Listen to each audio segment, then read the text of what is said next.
Hi, I'm Roy Robertson. Today on Good Business San Diego, I'm joined again by Jim Bottrell. He's a former U.S. Marine and the founder of the Jim Bottrell Real Estate Team with eXp Realty. You can reach Jim at 1-833-600-SOLD, and JimHasTheBuyers.com. We talk about this, Jim, all the time. Interest rates and prices. So is it still advantageous to buy in this market?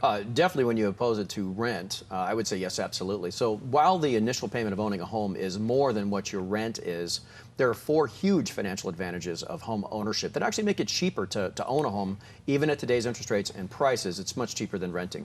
So the first one is the principal reduction. That's the part of your payment that goes toward the principal of your house. So it's still your money. It goes from your checking account into your asset that you own. It's still your money. And then the number two one is the massive reduction in your income taxes. Home owners pay less income taxes than renters. And this is where I have to give the disclaimer. I'm not an accountant. Okay. Talk to your accountant, but I do know exactly how it works. The third one is appreciation. Historically, California homes appreciate 6.77% per year every single year, and that includes the crashes and the corrections and everything. So for example, an $800,000 home purchased today, 1 year from today, that same house is going to be worth roughly $854,000. So whoever owns that house just made $54,000 while they were sleeping. And the fourth one is, unlike rent, a mortgage payment is fixed. While you rent, your rent increases every single year, but while you have a mortgage, it's fixed, and if interest rates go down, well, then you just refine the lower rate, and you're actually dropping your rent, or excuse me, dropping your monthly payment. Okay, so some people talking about a market correction, waiting for those prices to drop. You see it happening? There's a lot of YouTubers out there, and they're predicting a market crash, but honestly, they're just looking for views. I mean, you know the journalistic saying, if it bleeds, it leads. Right. So they can't say anything positive about the market because they won't get nearly as many views. But I do watch those things, and there are three basic theories, and I've seen them predicting the crash.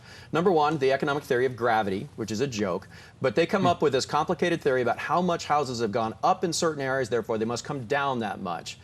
So somehow they've come up with gravity is now an economic theory, but as you've heard me say before, I don't subscribe to gravity as an economic theory. Physics, yes, but you know, economics, no. Okay. The second one that we come up with, and this one's an interesting one, they're saying that there's a VRBO, a short-term rental bubble that's going to cause a housing crash, and they seem to think that there are some areas that, you know, they're now outlawing short-term rentals. That's fine, but maybe in some areas it's going to have an impact, but that we're not inundated with them here. So I just don't see it. I mean, there's no short-term rentals in my neighborhood. I don't know about yours. Right, no. And then they say that there's going to be a massive number of foreclosures. And to that, I say America has the highest level of equity it ever has in history. So why would somebody let their house go to foreclosure? Just sell it and pocket all the cash. Yeah, it makes sense. So no crash on the horizon. So what do you see happening short, midterm, 6, 12 months to a couple of years out? Yeah, what I see is going to happen is I think we're at the beginning of the next big housing run, is what I've been saying since roughly January 15th.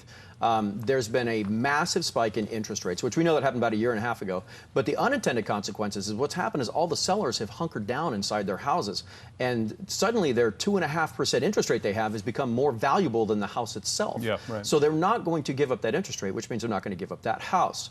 And so that means that they're not going to be selling their houses. And this is going to continue for years, by the way, because interest rates aren't going to come back down. So the shortage of houses is going to prop up housing prices, and this imbalance is going to favor housing prices, and we're going to see more increases. Simple supply and demand. And I'm even happy with my 3.875% rate. Okay. So I'm going to keep that. Jim will help you make these tough decisions in this really difficult market. Best thing to do is to place a call to 1-833-600-SOLD and have a direct conversation with him. 1-833-600-SOLD, and JimHasTheBuyers.com.